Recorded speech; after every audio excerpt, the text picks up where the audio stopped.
The year is 2012. A company called Tiny Speck is about to shut down. They had spent 4 years building a video game. Millions of dollars gone. Now here's the thing.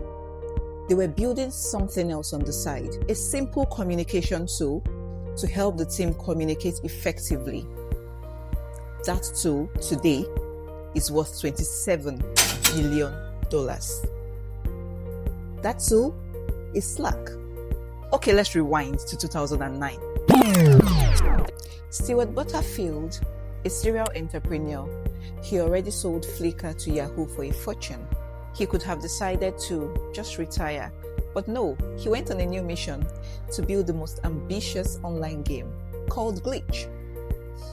Interesting graphics, quirky game, but nobody was playing it. But then while they were building this game, something else was happening. It was a remote team and they had issues with communication.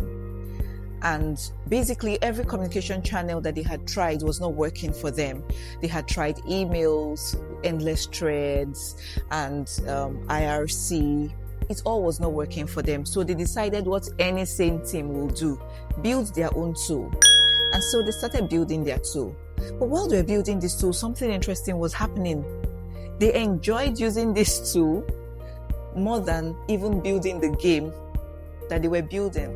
So they were having more fun in communicating. And I mean, that's just great, right? But anyway, sad story. 1 year down the line, after Glitch launched in 2011, they had to shut down. Oh no! And just thinking of it, imagine the tension that would have been in the room that day when they announced they have to shut down and everything. And then somebody might have come up with, but we have this communication tool that is great. Why don't we put it out there? In August 2013, Slack was launched, the beta version, and 15,000 people were using it. 15,000 on the beta version. I mean, that just goes to prove something. When you're using your own product obsessively, you are up to something. When you can't think of any other products to use, then you have built something great. And that's what happened on the Slack team. They were the market. They were building for themselves and every other team that had an issue like they did. Now here's what's genius about Slack's strategy. Most chat apps then were basically digital texting, one-on-one conversations, or sending out emails, and whoever you don't copy in that email is left out of the conversation. But Slack went all in with channels. And so today on Slack, you have hashtag random, hashtag launch idea, hashtag pets, and everybody within the channel is carried along on the conversation. Now, that is genius because that was not only about work anymore, it became about culture. And today on Slack, you have a mixture of work and culture. Now, why channels? Somebody might ask. I mean, just like I said, it's the transparency. In emails, every information that is not shared with you stays, in the dark. People were basically working in silos. But on Slack now, there's transparency. Everybody sees every information that is shared on channels. So everything is going fine. Slack is growing fast. Until 2017, Microsoft enters the chat. Literally, they launch Microsoft Teams, which is built directly into Office 365. One would think this would kill Slack. But then they did something interesting, something many other organizations won't dare do. They took out a full page on New York Times.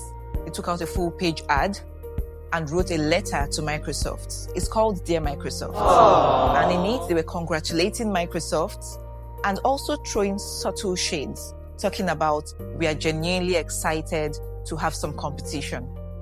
Now let me talk about the business strategy. That's why it gets interesting for me as a product manager. They went freemium. What does that mean?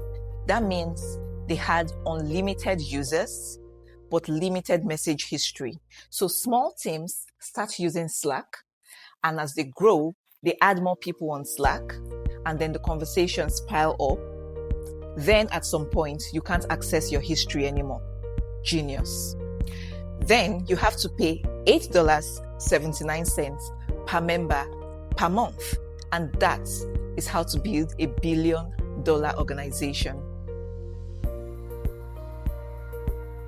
What I would do if I were a product manager in Slack today is, they already have AI, summaries and all. But what I'm going to do is I'm going to make Slack a part of work itself, where it's not only summarizing the messages that you have, but it's also giving you ideas of what to do next.